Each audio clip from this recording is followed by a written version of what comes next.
Il y a comme une ligne fine entre le stress et le plaisir. Il faut essayer de rester dans le plaisir. Bonjour tout le monde, mon nom est Sébastien Lamour. Aujourd'hui, je suis non seulement dans ma région natale de l'Outaouais, mais également à mon village natal du Lac-Sainte-Marie.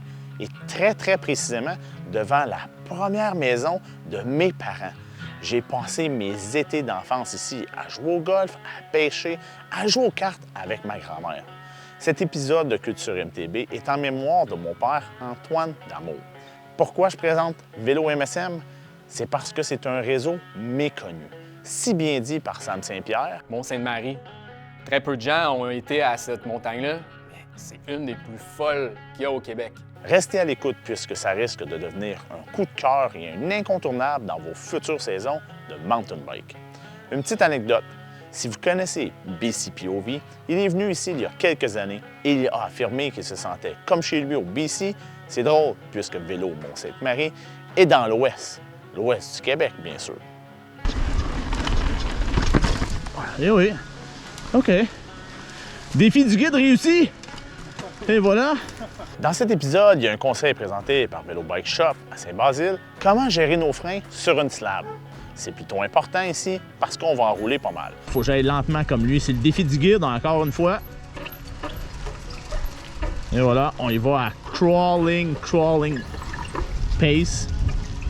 Fait que là, on garde notre poids sur notre roue d'en avant pour aller chercher notre grip. On barre pas notre frein à l'arrière. Tu peux y aller, JS. On s'en vient ici. Là. Et voilà.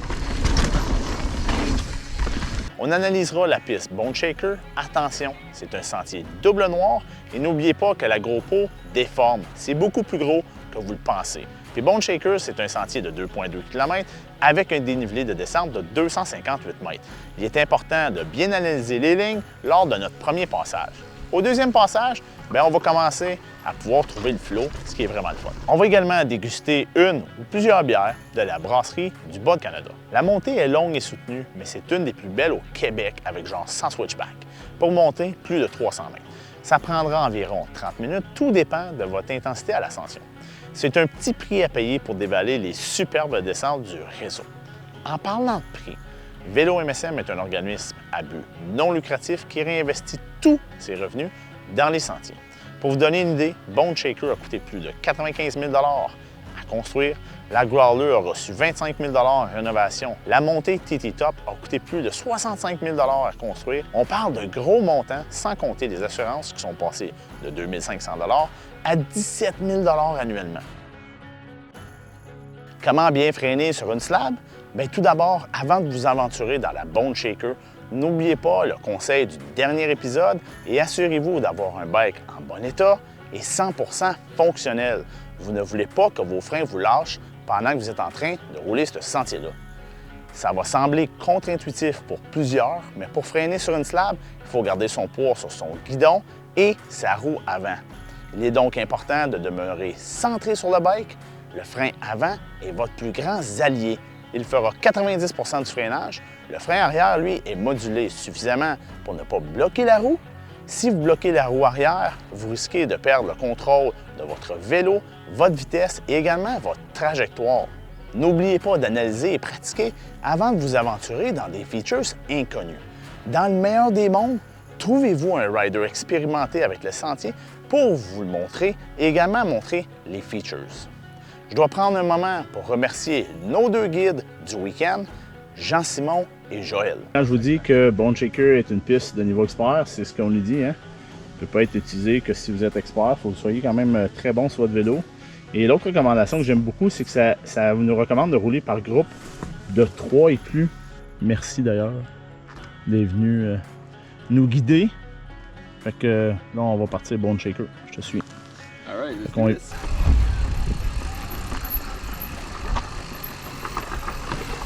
Important de bien gérer les freins du avant.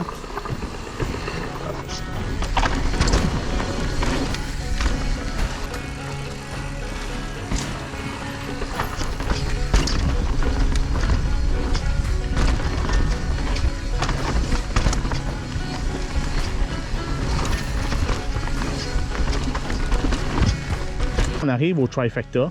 Il y a 3 pistes. À gauche, c'est la Proline qui est un drop on roll in sur une roche. En ce moment, il y a beaucoup de boue, fait que je vais éviter de la faire, ça me tente pas de me blesser. Puis je veux vous montrer le restant de la piste. À droite, c'est la piste plus facile. Et au milieu, c'est une piste difficile. On roule sur une roche, on contrôle notre vitesse. Après ça, il y a un petit jump. Il ne faut pas rentrer avec trop de speed, sinon on va hook the flat. Dans le trifecta, on a décidé de prendre la ligne difficile. Donc, on a un petit slab en suivi d'une roche. Après, on a un petit saut. Tout simplement, c'est rien de trop compliqué. Ça se fait vraiment bien.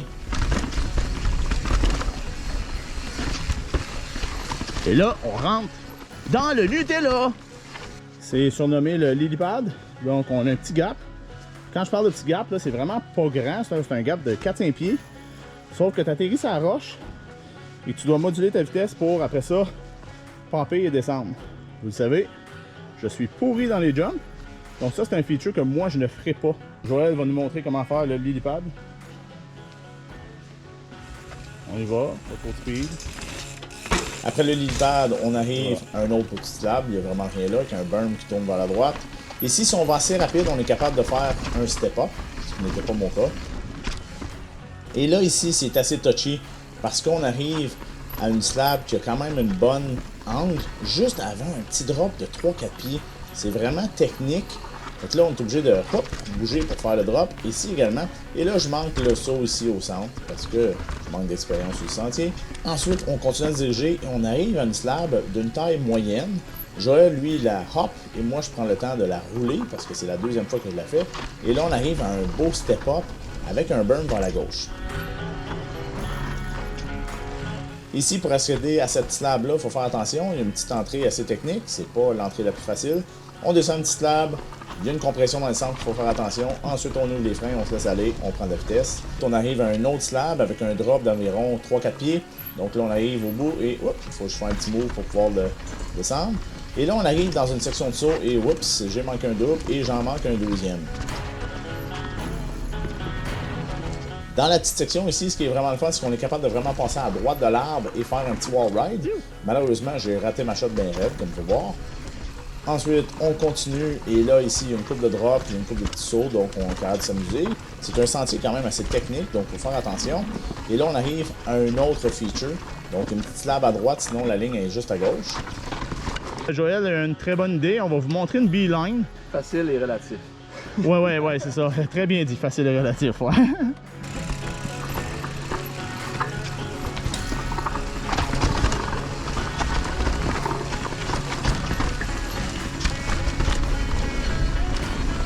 Ce qui était difficile de cette ligne-là, c'est que on a juste 8 pouces pour mettre le bike dessus, genre. Maintenant, on arrive au toilet bowl. Il faut faire attention parce qu'on va descendre une bonne partie de la slab. Il va falloir hopper à la fin. Il y a probablement des gens qui le roulent. Moi, je vous le conseille pas. Oh yes, ça, c'était bien plus smooth qu'hier. Wow! Un autre petite série de slab. Ici, on y va doucement. On est capable de subir la compression sans problème. On préfère un wall ride ici également. Moins qu'une petite gêne avec les wall rides, donc je ne vais pas. Cette slab-là, ce qui est vraiment tricky, c'est que il y a des bonnes cassures dedans et ça paraît vraiment pas sur la GoPro. Donc il faut faire attention. Et ici, vous voyez là, je m'en allais dans la mauvaise direction. Il faut vraiment tenir la gauche. La droite est rough. Et il y a probablement des gens qui sont très capables et qui sont capables de rouler beaucoup plus rapidement sur le bout-là. Moi, je suis un peu nerveux avec la falaise à gauche, donc je vais doucement. C'est le fun parce que le sentier, là, on roule beaucoup sur des slabs et des roches. Et encore une fois, un autre slab. Celle-ci, on pourrait se laisser aller un petit peu plus rapidement, mais c'est moi qui ai demandé à Joël d'y aller doucement, juste pour me montrer la longueur des slabs et des sentiers comme il faut.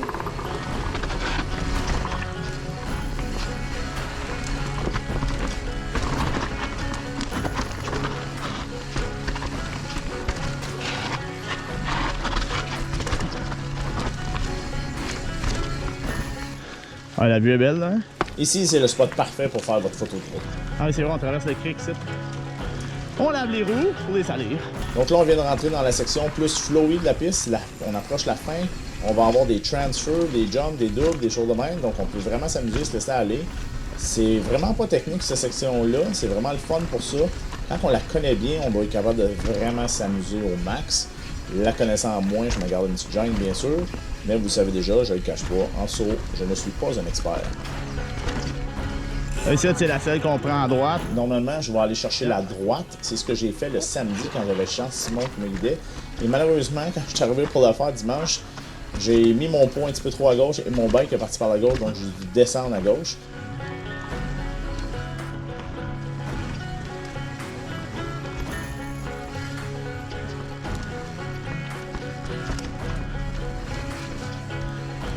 Si vous aimez mon contenu et vous appréciez cet épisode, bien abonnez-vous à ma chaîne, participez dans les commentaires et partagez la vidéo avec vos amis.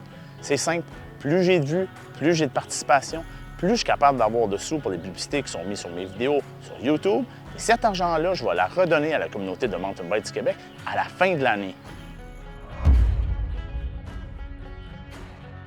Je vous recommande d'aller faire un tour à la brasserie du Bas-Canada pour choisir votre bière pour votre après-ride. Ils ont beaucoup de sélections, malgré que les stocks peuvent être bas par moment. Fondée il y a plus de 5 ans, la brasserie est composée de 2 succursales dans la grande ville de Gatineau.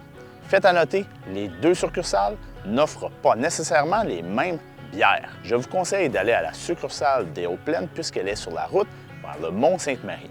J'ai bien aimé la IPA, qui est leur première grande série de IPAs. D'ailleurs, j'ai goûté à la IPA 8.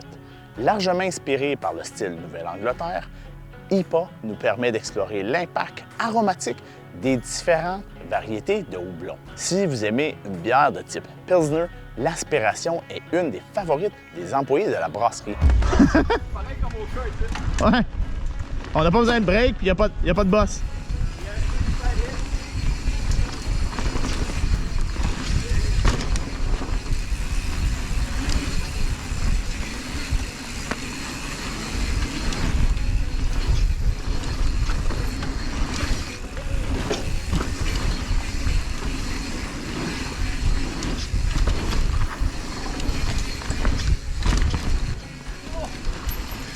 Tabarnouche! Wow! C'est vraiment excellent pour initier la famille, sérieux. Le dénivelé il est pas difficile, puis les pistes sont bien dégagées. Puis les enfants n'auront pas des guidons aussi larges que nous, fait qu'ils vont passer entre les arbres sans problème. Oh, la chute est belle aussi, hein?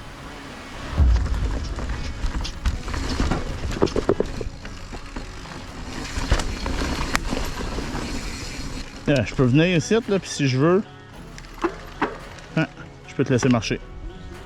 Hein? Ça montre juste l'importance du pneu et du frein avant.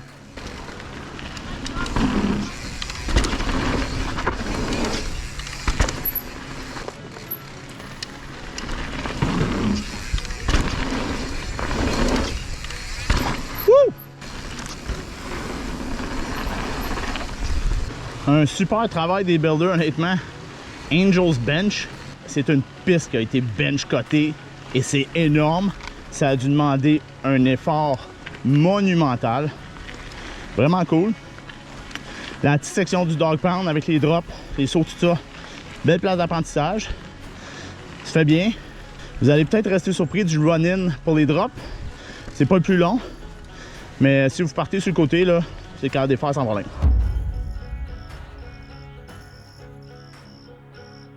Pour le dodo, il y a quelques possibilités qui s'offrent à vous. Il faut écouter attentivement pour respecter les règles qui sont en place. Il est possible de camper dans le stationnement principal près du lodge, mais il n'y a pas de douche et il n'y a pas de service. Il ne faut pas laisser de déchets traîner, bien sûr, et il n'est pas autorisé de faire de feu. Deuxième option, il est possible de camper au quai public du lac Sainte-Marie, qui est situé à peu près une dizaine de minutes du réseau. Il n'y a que 10 places disponibles, mais il y a des toilettes et des douches sur place. C'est rien de luxueux par contre. La troisième option, si vous voulez vraiment vivre une expérience incroyable, le camping Carpe Diem. C'est à peu près 45 minutes des sentiers, c'est un peu plus loin, mais c'est vraiment super. Je suis allé avec ma copine l'an passé, nous avons dormi dans une tente suspendue. C'était vraiment cool. Une belle expérience que les deux on a appréciée.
Voilà ce qui conclut notre visite du réseau de sentiers de vélo Mont-Sainte-Marie. J'espère que mon épisode vous a permis de voir le plaisir de rouler ici. Ça vaut le détour pour venir une fois par saison, même si c'est 4 heures de route et plus pour certains. Plusieurs auront des flashbacks de leur voyage au BC. La Bone Shaker est probablement mon sentier favori au Québec, avec les slabs, un petit côté technique et une expérience de mountain bike vraiment superbe. Je vous souhaite une belle saison et on se voit dans le prochain épisode.